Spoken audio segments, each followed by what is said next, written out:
영상이 보이시지요? 자, 보시면 만화로 이제 그려져 있는 것인데 이건 이제 크게 보시면 다 잘 보이시죠?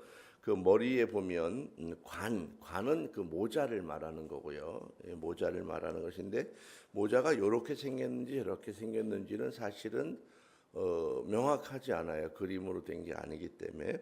그런데 그 모자 앞에 명패가 있다. 명패인데 금으로 된 명패가 있다. 명패는 뭐냐면 글씨가 써 있다. 여호와께 성결이라고 써 있습니다.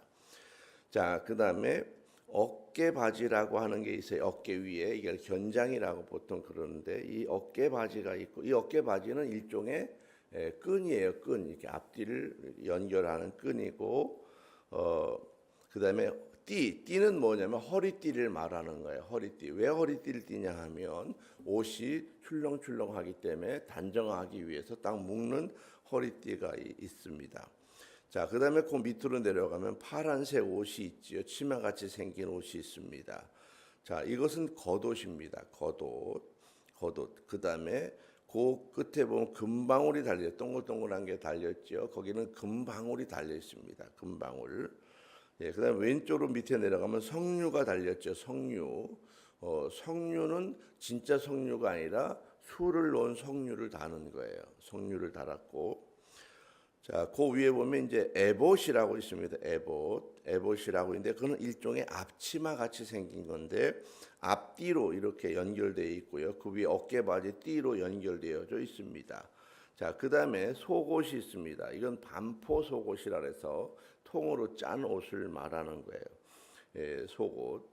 예, 그다음에 판결 흉패라고 들었죠. 그 보면 가운데 보석이 박혀 있잖아요. 12개의 보석이 박혀 있는 요거를 흉패라고 말하는데 이 흉패의 그 용도는 판결, 그러니까 지혜를 가지고 어떻게 판결할 것인지를 묻는 그 용도로 쓰는 것이 흉패입니다. 그 위에 보면 이제 관이고요. 자, 이렇게 그림으로 보면 어느 정도 이제 쉽게 이해가 되셨지요. 자, 한 장 또 넘어가 보세요. 예, 그럼 이제 진짜 이제 또 새로운 그림이 나옵니다. 제장 옷은 이제 이런 식으로 이렇게 생겼습니다. 이런 식으로 생겨서 거기에 보면 앞치마 같이 생긴 것을 에봇이라고 말하는데 그 에봇의 길이는 무릎 그 아래까지 내려오고요. 그 속에 겉옷이 있습니다. 겉옷. 이 겉옷이 파란색이고요. 예, 그 겉옷 위에 에봇이라고 하는 앞치마 같은 것을 다시 입는 거예요. 그리고 그걸 허리띠로 묶고 그 허리띠를 묶은 가슴에는 흉패를 붙이는데 그 흉패는 주머니예요. 주머니가 있고 그 주머니 안에다가 12개의 보석이 같은 우림과 둠밈이라고 하는 것을 집어넣어요. 그거는 왜냐하면 하나님 앞에서 기도하면서 어떤 이렇게 판단을 받아야 될 것이 있기 때문에 우림과 둠밈이라고 하는 것을 집어넣고 보석이 12개 박힌 그 우림과 둠밈을 집어넣고 이제 하나님께 묻게 되는 이제 그런 용도로 쓰는 것입니다. 이게 제사장 옷은 평상복이 아니에요. 이 옷은 그 성소에서 제사장들이 입는 옷입니다. 이것이 두 가지가 있는데 대제사장이 입는 옷이 있고 제사장이 입는 옷이 있어요. 이 복장은 대제사장이 입는 옷입니다. 주로.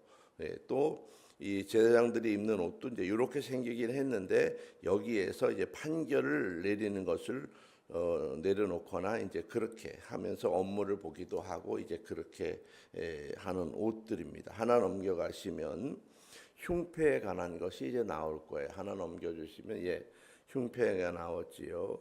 흉패가 나오는데 거기에는 12개의 보석이 박혀 있습니다. 이 12개의 보석은 12지파를 의미하고 거기에 그 유다 지파, 이사갈 지파, 스불론 지파 1, 2, 3이 그렇게 달려 있고 그다음에 루벤, 시몬, 가시 두 번째, 그다음에 에브라임, 므낫세, 베냐민이 세 번째, 그다음에 단, 아셀, 납달리가 네 번째 그룹으로 이렇게 그러니까 세 개 이렇게 달려 있잖아요. 세 줄씩 세 개의 보석으로 박힌 줄이 네 줄이 있습니다. 그래서 12지파를 의미하는 것이고 이 12지파를 가슴에 붙이고 하나님 앞에 예배하고 기도하는 역할을 합니다. 자, 여기까지 그림은 다 보셨어요. 불을 켜주시면 됩니다.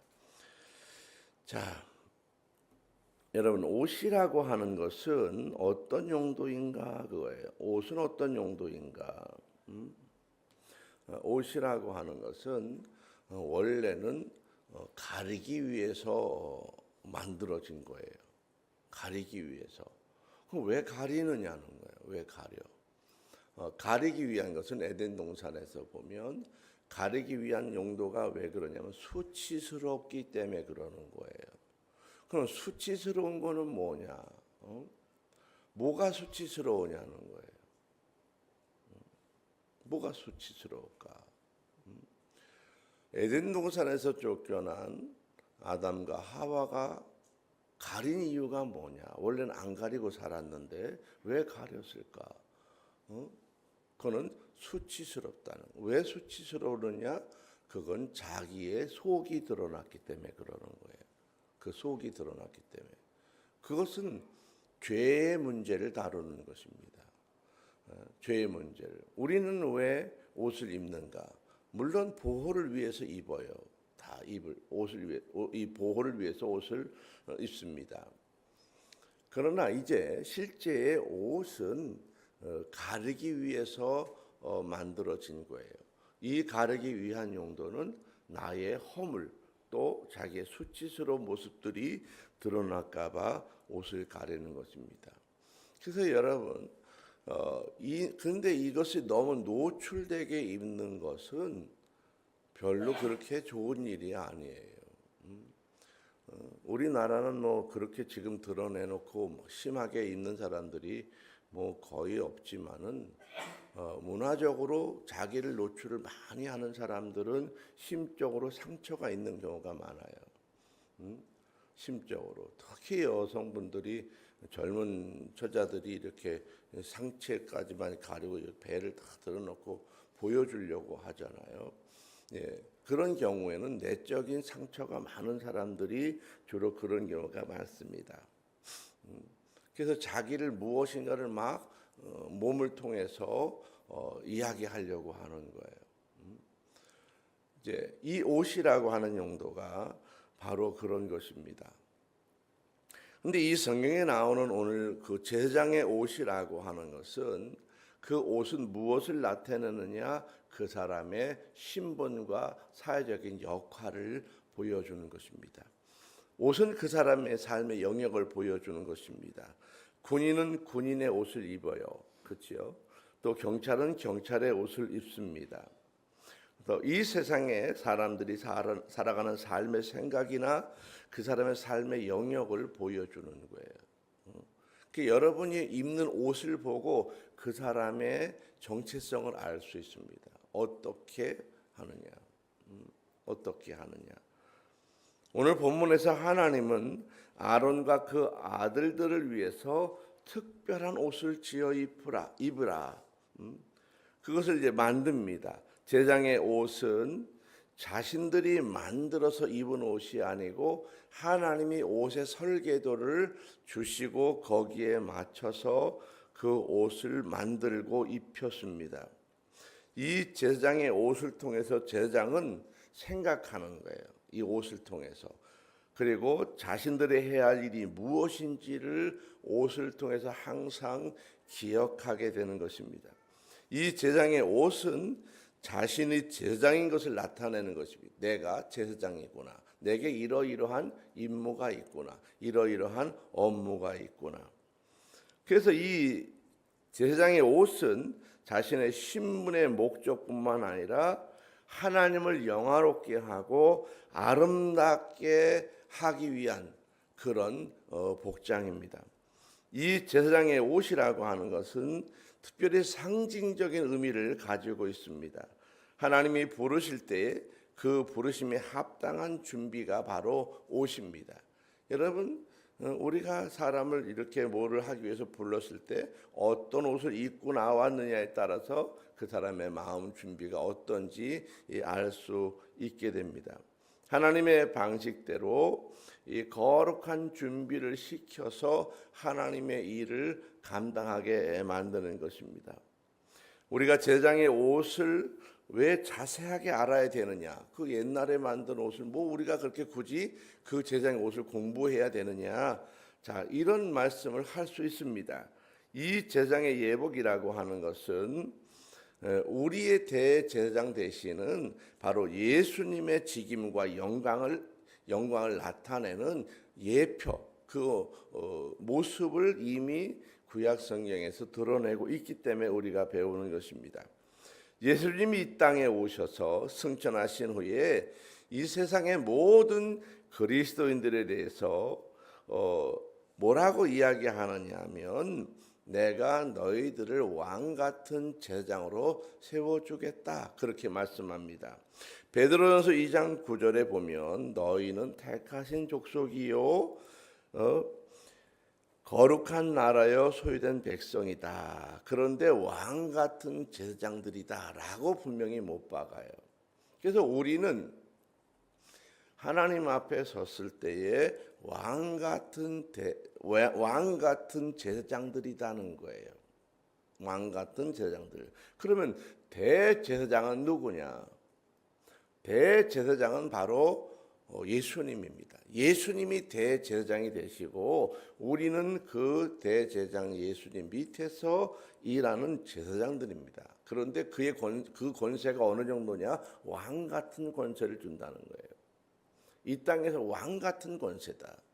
이 왕 같은 권세를 가지고 우리가 세상을 살아가면서 하나님의 거룩한 영광을 드러내고 하나님의 거룩한 일들을 감당하는 것이 바로 우리의 삶입니다. 그래서 이 제사장의 복장에 대해서 그 의미가 무엇인지 그것이 어떤 영적인 뜻을 갖고 있는지를 오늘 배우게 되는 것입니다. 이 제사장의 옷은 하나님의 특별한 영적인 사상을 그 옷에다가 담아 놓았습니다. 제사장의 옷의 이름은 거룩한 옷이에요.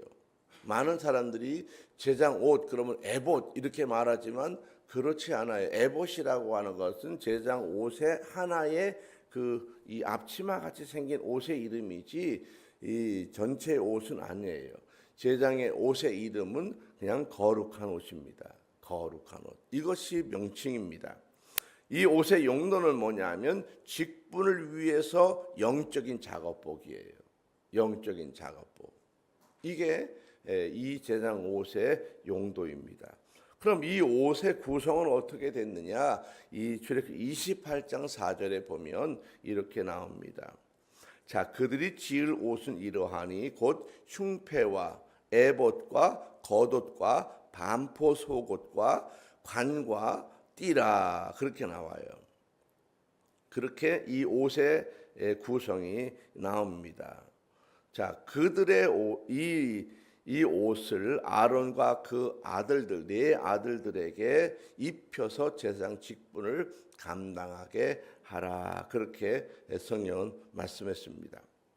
이 제사장의 옷은 이 거룩한 직분을 감당할 수 있도록 하나님께서 구체적으로 설계를 해 놓으셨다고 하는 것입니다. 이 옷에는 하나님의 거룩한 영적인 의미를 하나하나 담고 있습니다. 흉패와 또 에봇과 겉옷과 반포 속옷과 관, 띠 6가지로 이렇게 나옵니다. 이 제사장의 예복은 28장 5절에 보면 금실과 홍색실과 자색실과 청색실 가늘게 꾼 배실로 쫌쫌하게 짜서 만들라 그렇게 나와요. 쫌쫌하게 짜서 만들라. 자, 그 첫 번째 나오는 옷이 뭐냐면 에봇입니다. 에봇. 이 에봇은 이 어깨에 보석을 이렇게 달고 나오는데 호마노 보석을 이 어깨에 이렇게 달고 옵니다. 이 에봇이라고 하는 것은 원어는 에포드라고 하는 원어를 씁니다. 이것은 격자무늬 옷이다 그런 말이에요. 에봇이라는 말이 격자무늬 옷이다. 그래서 더 자세한 내용은 알 수 없는데 격자무늬 옷이라고 하는 것은 아마 이것을 짤 때 이렇게 격자로 짰기 때문에 에봇이라고 하는 그런 격자무늬 옷이다라고 하는 말을 하는 것 같아요. 이 이스라엘 백성들이 이 이스라엘 지파의 이름을 새긴 두 개의 어깨 견대로 이 앞뒤판을 고정하는 거예요. 그러니까 제가 아무리 봐도 앞치마 같아요, 앞치마. 그러니까 일종의 앞치마인 거예요. 하나님의 거룩한 일을 감당하기 위한 이 앞치마가 있는 것입니다. 그 앞치마를 이 어깨 위에서 고정을 하고 거기에는 보석을 달았다. 자, 이 옷의 길이는 어디까지 하면 이 엉덩이 밑에까지 와서 무릎까지 내려왔다. 이렇게 설명합니다. 자, 이것은 제사장들이 백성의 이름을 어깨에 메고 하나님께 나아가는 것을 의미합니다. 백성들의 이름을 메고 하나님 앞에 나아간다. 그러니까 여기에 이스라엘 백성들의 이름을 달고 가는 거예요. 양쪽에다 어깨에다가. 이것은 무엇을 말하느냐? 바로 영적인 그런 책임들이 누구에게 있다는 거예요? 제사장들에게 있다는 거예요. 자, 이것은 바로 우리가 이 시대에 살아가면서 해야 할 영적인 소명과 관련이 있습니다. 그럼 나는 하나님의 교회에 나올 때 어떻게 가야 되냐? 내가 그리스도 안에 부름받은 사람이라면 나도 내 어깨에 짊어지고 가야 할 영적인 이름이 있어야 한다는 거예요. 나는 내가 책임지고 메고 갈 무게를 감당할 만한 영적인 이름이 누구냐 하는 거예요. 간단히 말하면 부모님 같으면 누구의 이름을 자기 어깨에 지고 가야 되겠어요? 자녀의 이름을 지고 가야 되는 것입니다. 자녀의 이름을 지고 가는 거예요. 이것이 기본이에요. 그러면 그것만 지고 가느냐? 아니라는 거예요. 내 가문에 같이 가야 할 그런 사람들의 이름을 내 어깨에다 얹어놓고 가는 거예요. 이 어깨에다 얹는 이유가 뭐예요? 내가 짊어지고 가겠다는 거예요. 짊어지고 가겠다. 그 영적으로 내가 짊어질 사람이 있느냐는 거예요. 있느냐는 거예요. 여러분, 목사는 왜 힘들어요?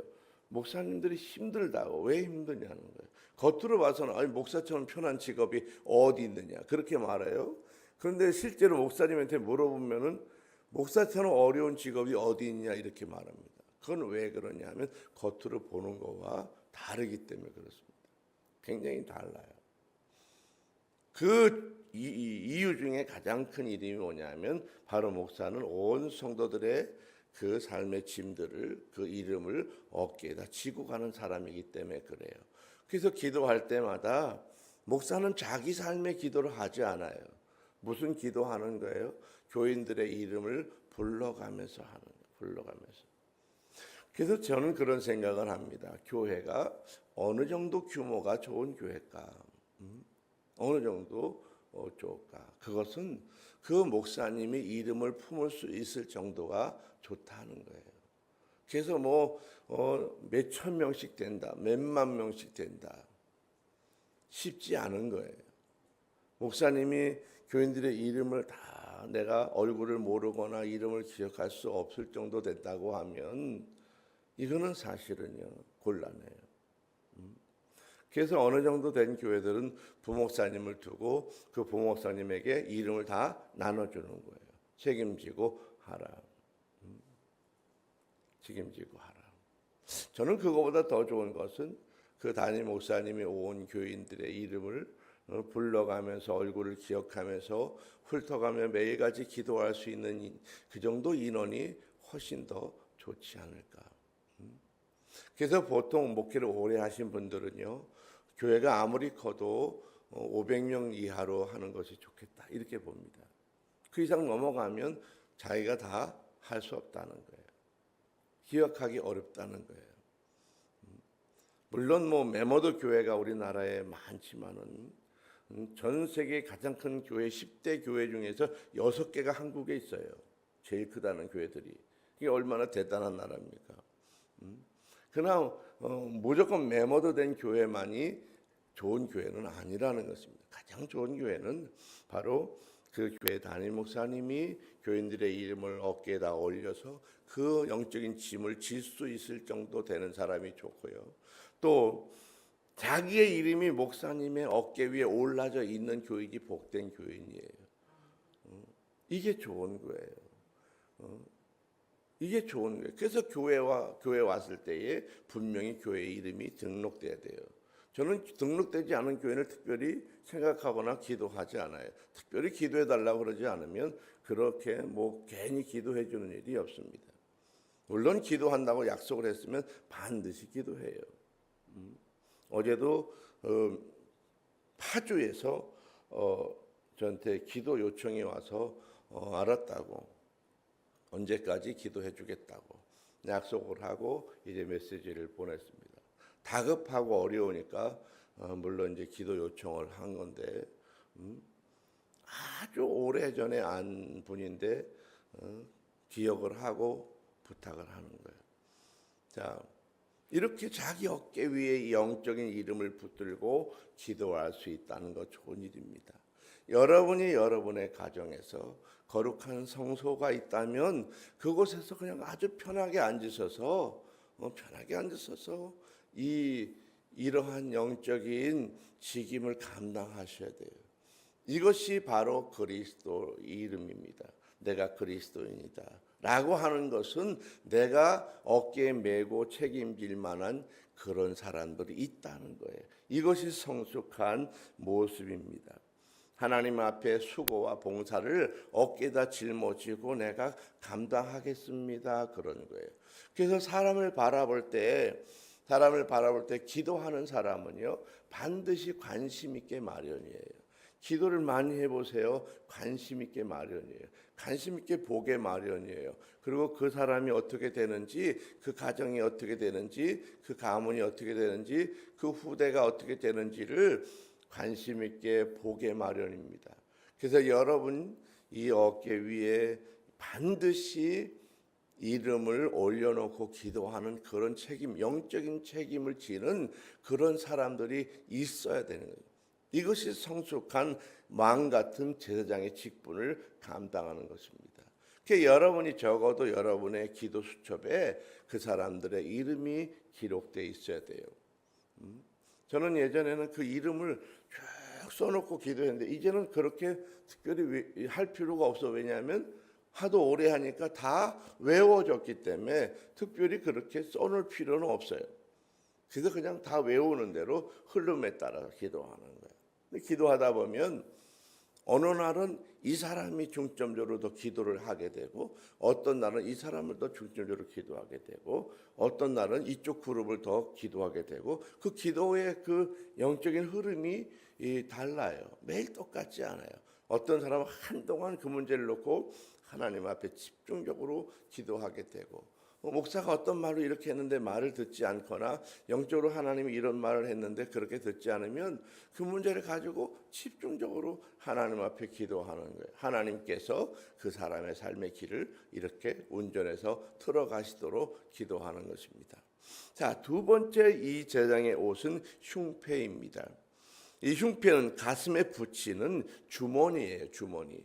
흉패라고 하는 이 주머니, 이 가슴 앞에 붙이는 이 주머니가 있는데, 이 주머니 안에는 우림, 둠밈이라고 하는 두 가지의 이 네모 반듯한 이 주머니 안에다가 이 우림과 둠밈이라고 하는 특별한 판을 집어넣습니다. 이 여기에는 12지파를 상징하는 12개의 보석을 네 줄로 세 개씩 네 줄로 달아서 집어넣습니다. 이 우림이라고 하는 말은 불꽃들이다 이런 뜻이에요. 우림이 불꽃들이다. 둠밈은 무슨 뜻이냐면 완전 무결하고 성실하다 그런 뜻입니다. 이 두 가지는 하나님의 뜻을 묻는 데 사용되는 것입니다. 그래서 이것을 판결 흉패라고 불러요. 판결 흉패. 하나님 앞에 이스라엘 백성들의 이름을 가슴에 품고 하나님의 뜻을 묻고 하나님이 주시는 판단을 내리는 데 사용하는 거예요. 자, 12지파의 보석을 달았습니다. 이 흉패는 이 히브리어로 호센이라고 부르는데 아름다운 것이란 뜻이에요. 아름다운 것. 이런 의미를 가지고 있습니다. 우림 빛과 빛들 둠미 완전하게 봐서 이것입니다. 그래서 우림과 둠밈이라고 하는 것은 그 12지파의 백성들이 바로 빛된 길로 완전하게 가기를 원하며 기도하는 거예요. 이것이 우림과 둠미입니다. 그래서 하나님 앞에 기도할 때에 그 12지파가 하나님이 비추시는 빛된 길로 완전하게 가기를 바라면서 기도하고, 그것이 아니다라고 말할 때 하나님께서 이야기하는 거예요. 대제사장에게 그 어느 지파는 그 길이 아니다 이렇게 말하는 거예요. 그걸 말하는. 그때 이 하나님의 음성을 듣고 제사장이 와서 지적하고 가르치고, 하나님이 너희 지파에 대해서 이렇게 말씀하셨다라고 하는 신탁을 이야기하게 되는 것입니다. 이 제사장의 판단이라고 하는 것은 자신의 경험이나 그런 지식을 말하는 것이 아니고 하나님의 말씀과 인도하심을 따라서 하나님 앞에 기도하는 것을 말합니다. 우리는 사랑하는 사람들을 마음에 품고 기도할 수 있어야 그리스도인입니다. 하나님의 빛 가운데로 가도록 기도하십시오. 이것이 우림이라고 하는 말이에요. 빛 가운데. 여러분, 우리 부모가 해야 될 자녀를 위한 우림의 뜻은 뭐가 있을까? 여러분의 자녀가 마음속에 다 있지 않아요? 다 마음속에 사랑한대. 그럼 그 자녀를 사랑한다고 하는 말이 뭐냐? 그 자녀가 빛 가운데로 가도록 기도하고 지도하는 것이 바로 부모가 해야 할 일입니다. 그럼 목사는 교인들에 대해서 기도할 때 해야 할 일이 뭐냐면 성도가 하나님의 빛 가운데로 가도록 권고하고 기도하고 말하고 지도하는 거예요. 이것이 목사가 해야 될 영적인 일입니다.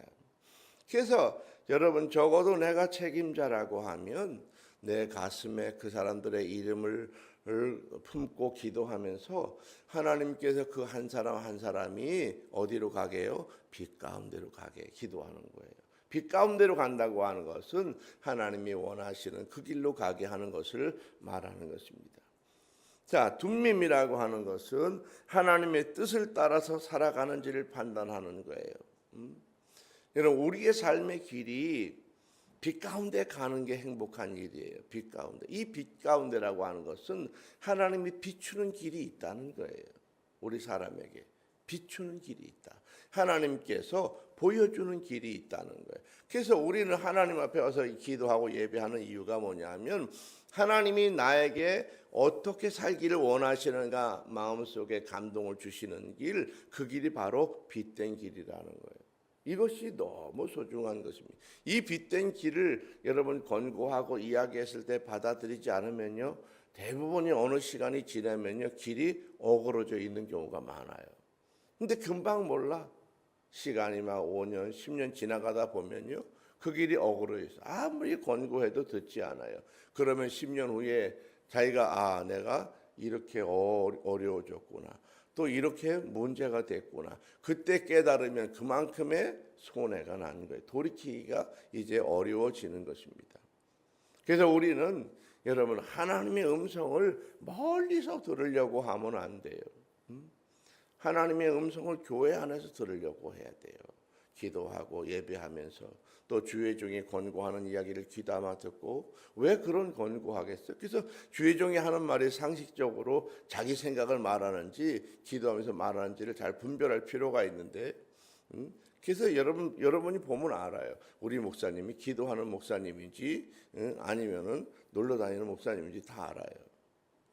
금방은 모르지만 생활하다 보면 다 알게 돼요. 저절로 알게 돼요. 느낌이 있단 말이에요. 느낌이 있어요. 느낌이.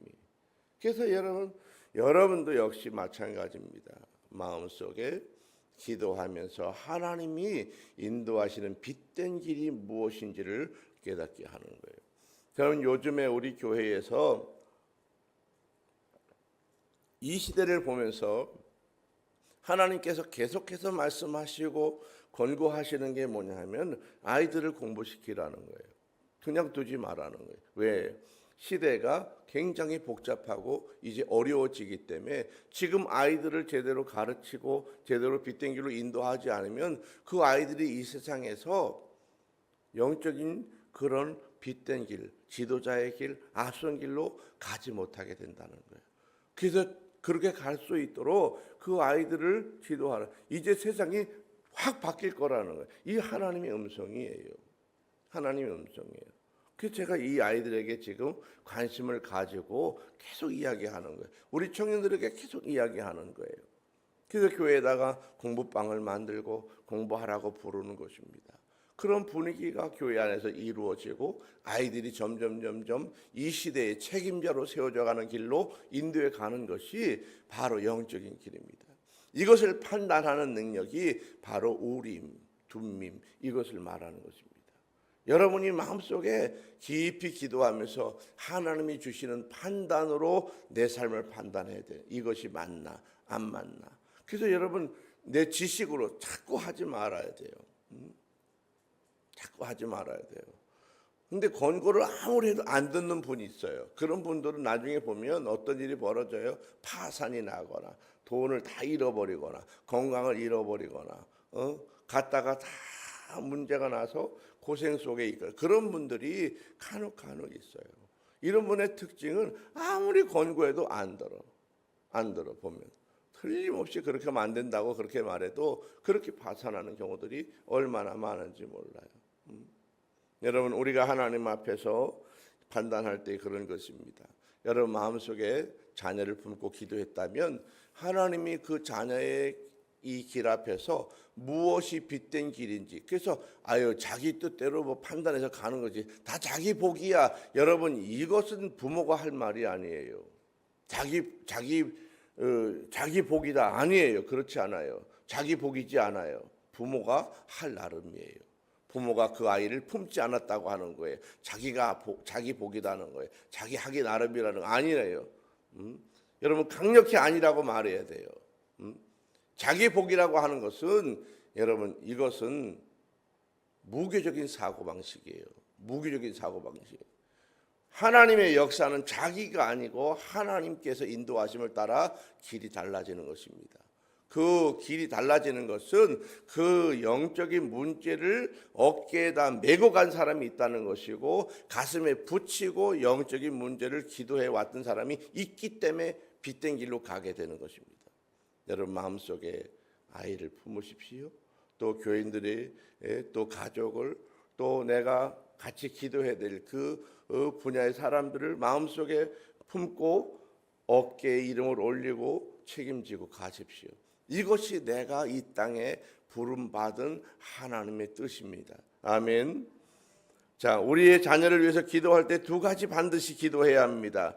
우림의 기도는 항상 빛들 가운데로 가도록 기도하는 것이고 둠밈의 기도는 항상 하나님의 인도하시는 완전한 길로 가도록 기도하는 것입니다. 누구를 위해서 기도한다고 해도 이 두 가지의 길로 살아가도록 지도해야 하는 것입니다. 이것이 가장 중요한 일입니다. 여러분 자녀를 보십시오. 어떤 길로요? 하나는 빛들의 길로, 또 하나는 완전한 길이에요. 이 두 가지 길. 빛과 완전한 길이 무엇이냐? 하나님의 음성을 따라가는 길입니다. 이것이 중요해요. 그래서 끊임없이 자녀들과 이야기할 때 이 두 가지에 초점을 맞추면서 이야기해야 돼요. 그리고 부모가 판단해야 되는 것이 이 아이가 빛들의 길로 가는가, 또 하나는 뭐예요? 완전한 길로 가는가. 이것을 보는 것입니다. 그래서 이 부모의 판단력이 중요한데 거기서 놓치는 게 뭐냐면 다 네가 할 도리지 뭐 네가 할 나름이야. 이것은 부모가 할 말이 아니라는 것입니다. 왜 어린아이가 되는 거예요? 왜 어린아이가 되는 거예요? 아직 미숙하기 때문에 어린아이인 거예요. 근데 그 어린아이가 네가 하기 나름이다 이런 말 하면 안 되는 거예요. 부모가 하기 나름이에요. 부모가 어떻게 하느냐예요. 내가 많이 배우고 덜 배움의 문제가 아닙니다. 내가 하나님 앞에 그 아이의 이름을 품고 기도하고 음성을 듣고 말하느냐가 중요해요. 만약에 말할 수 없다면 아주 깊이 기도하십시오. 하나님의 손이 그 아이를 끌고 가도록. 이것이 너무 중요한 일이에요. 너무 중요한 거예요. 목사가 어떻게 모든 사람들을 이래라 저래라 다 말하겠어요? 다 말 못해요. 또 성숙한 어른들이기 때문에 말해도 잘 듣지도 않아요, 사실은. 그래서 그냥 말 없이 지켜보면서 끊임없이 계속 기도하는 거예요. 기도하는 거예요. 정 안 되면 못하는 거예요. 왜? 본인이 결정을 그렇게 했기 때문에. 그러나 여러분의 가정의 자녀라면 여러분에게 맡겼고 어린아이이기 때문에 반드시 책임지고 부모가 그 아이에 대해서 내가 이 아이가 빛들의 길로 가는가, 완전한 하나님의 뜻 가운데 가는가를 바라보아야 합니다.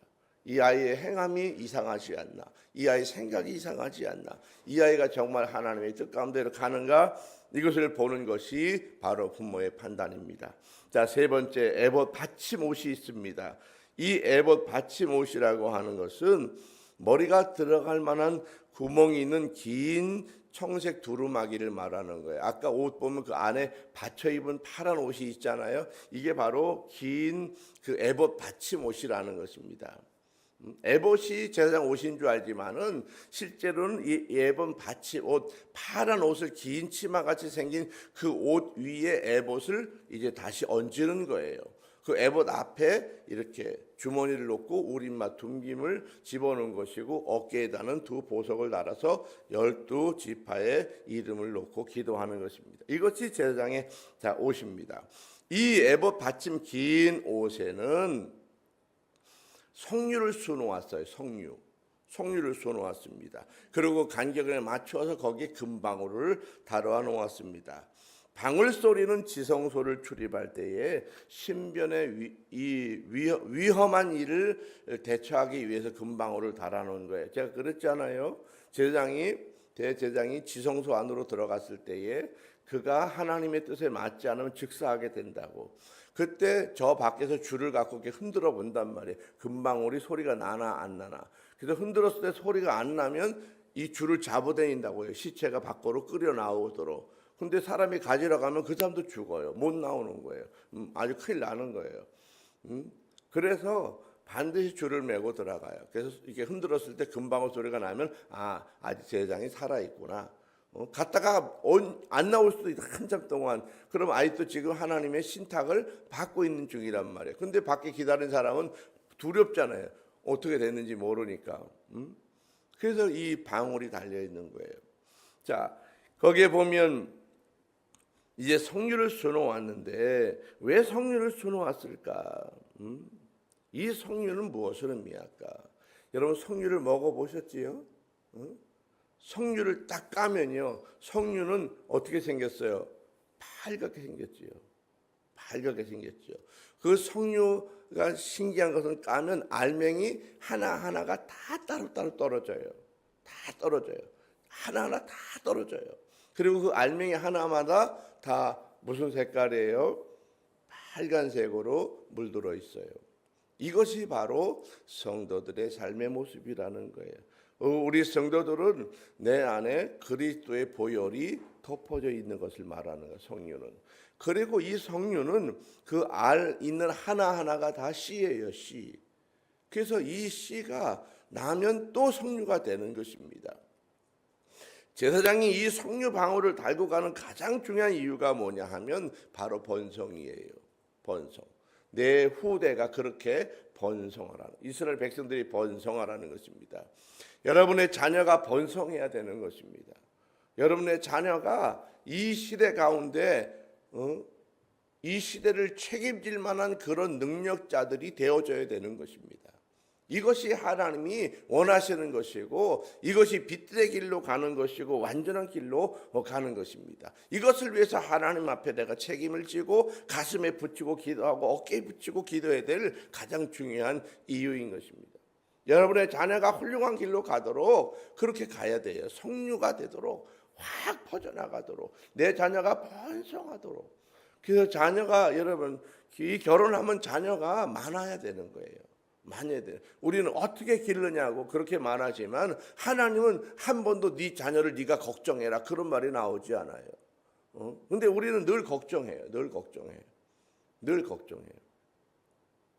이 하나님의 말씀을 듣고요, 시골 목회를 하는 목사님이 12명의 아이를 낳은 집이 있어요. 이 하나님 말씀을 듣고 하나님께서 아이를 제한하지 마라 했기 때문에 그냥 계속 나는데 12명이 된 거예요. 이 목사님이 얼마나 어렵겠어요. 시골 목회하는데 아이가 12명이니까요. 실제 있어요. 이 목사님이.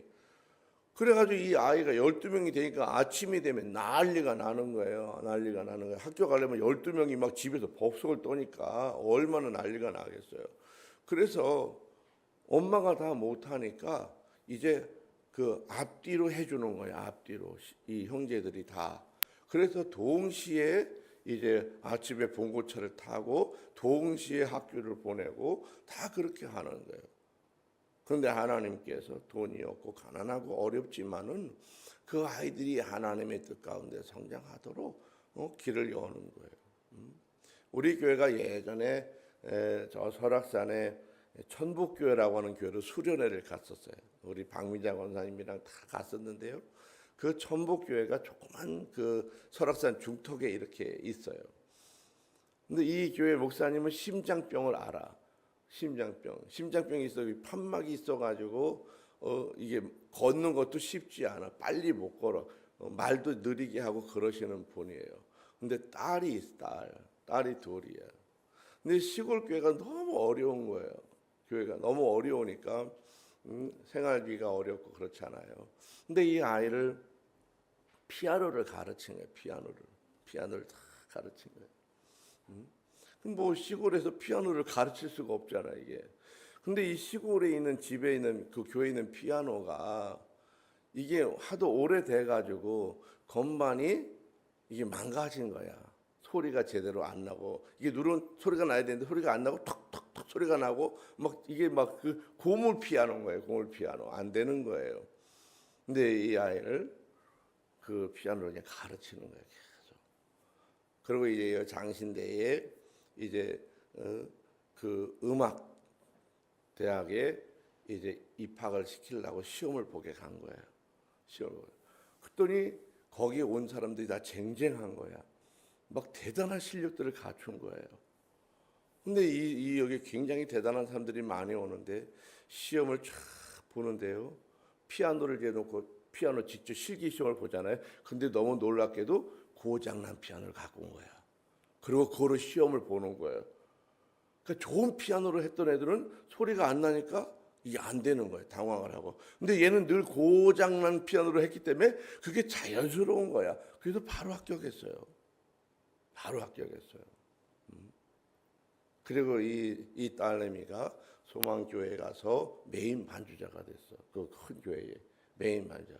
또 그 메인 반주자가 돼서 반주하다 보니까 그 교회 장로님이 너무 마음에 들어가지고 그 장로님이 콕 집어서 결혼을 해서 아들하고 결혼을 시켰어요. 그래서 진짜 잘 됐습니다. 시골에서 어렵고 힘든 것이지만은 여러분 자녀의 길을 여러분이 걱정할 필요가 없어요. 여러분이 해야 할 일은 이 자녀를 어떻게 기를까, 어떻게 잘해줄까, 그게 아니에요. 그 자녀의 이름을 어깨에다 얹고 가슴에 품고 빛 가운데를 가는지 하나님이 완전한 길로 가는지를 보는 거예요.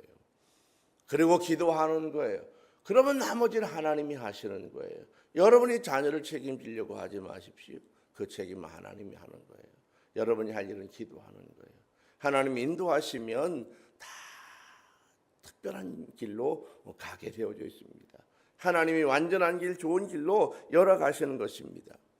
그래서 여러분 내가 너무나 계산하지 마세요. 내 자녀를 어떻게 해야 되지? 아니, 하나님이 하시면 되는 것입니다. 하나님께서 그래서 이 석류 방울을 달고 제사장이 기도하는 것, 이 우리의 후대가 이렇게 번성하기를, 그 아이 하나하나마다 그리스도가 보혈을 바르시고 씨가 돼서 이 땅에 큰 열매가 되도록 하나님 앞에 기도하는 것이 바로 이 석류 방울입니다. 여러분, 대제사장이 겸손하게 이 땅에 오셔서 자기 백성들을 위해서 중보자로서 생명의 구원을 이루시는 것처럼 바로 그리스도의 거룩함을 나타내야 될 것이 바로 여러분의 사명입니다. 제사장의 가장 중요한 역할이 뭐냐면 생명 구원의 역할을 감당하는 거예요. 생명 구원의 역할. 우리 제사장을 통해서 백성들이 죄 사함을 얻고 거룩하게 되어지는 것, 이것이 바로 제사장의 역할입니다. 백성들의 이름을 붙이고 지성소까지 들어가서 하나님 앞에 중보적인 역할을 하는 것입니다. 여러분, 어떤 사람의 이름을 여러분 가슴에 붙였습니까? 어떤 사람의 이름을 여러분 어깨에 올렸습니까? 하나님 앞에 그 사람의 구원을 위해서 중보자적인 역할을 감당할 수 있기를 축복합니다. 지금 가슴에 사람의 이름을 품으십시오. 그 사람의 생명이 구원에 이르도록 힘써 가십시오. 끊임없이 가십시오. 저는 구원받지 못할 사람이 없다고 생각해요. 하나님 앞에 죽도록 기도하십시오. 끊임없이 기도하십시오. 끊임없이 기도하셔야 돼요. 그 사람이 몇 살이 됐느냐 그것도 따질 필요가 없어요. 그 사람의 성품이 어떠냐 그것도 따질 필요 없어요. 우리는 끝까지 그 영혼을 위해서 기도하고 그 영혼이 하나님 앞에 돌아와서 예배할 수 있도록 기도하는 것, 이것이 중요합니다. 이제 결론을 말씀을 드립니다. 이 제사장이 머리에는 여호와께 성결이라고 하는 이 순금 패를 붙이고 하나님 앞에 기도합니다. 성결의 패를 말하는 것입니다. 여러분, 하나님 앞에 나아가는 사람들은 바로 거룩함을 말하는 것입니다. 하나님을 만날 수 있는 사람의 덕목을 말합니다. 우리의 생각과 우리의 가치관과 그리스도인으로서 거룩한 모습으로 하나님 앞에 서야 합니다. 끊임없이 하나님 앞에 서십시오. 하나님이 거룩하시기 때문에 우리도 하나님 앞에 나아갈 때 거룩하기를 요구하십니다. 하나님께서 여러분에게 특별한 관을 씌우시고 하나님께서 여러분에게 기도하며 살아가도록 요구하시는 것입니다. 이제 하나님 앞에 내가 이 사람들의 이름을 품고 기도하겠습니다. 이 사람의 이름을 내 어깨에다 올리고 책임지고 그 사람의 삶을 위해서 내가 기도해 가겠습니다. 여러분, 이러한 기도의 역사들이 여러분의 있기를 축복합니다. 마음에 품으십시오. 그리고 그 가야 할 길로 여러분 하나님께 인도하시는 길로 가도록 끊임없이 책임을 지고 영적인 책임이 내게 있다고 생각하시고 기도해 가셔야 됩니다. 머리에 하나님의 존귀의 관을 씌우시고 내가 부족하지만은 하나님의 뜻 가운데 좋은 기회의 길로 열어주실 것을 믿고 가십시오. 기도하는 여러분에게 하나님의 특별한 은총의 역사가 자녀와 가문과 후대에 가득하기를 주의 이름으로 축복합니다.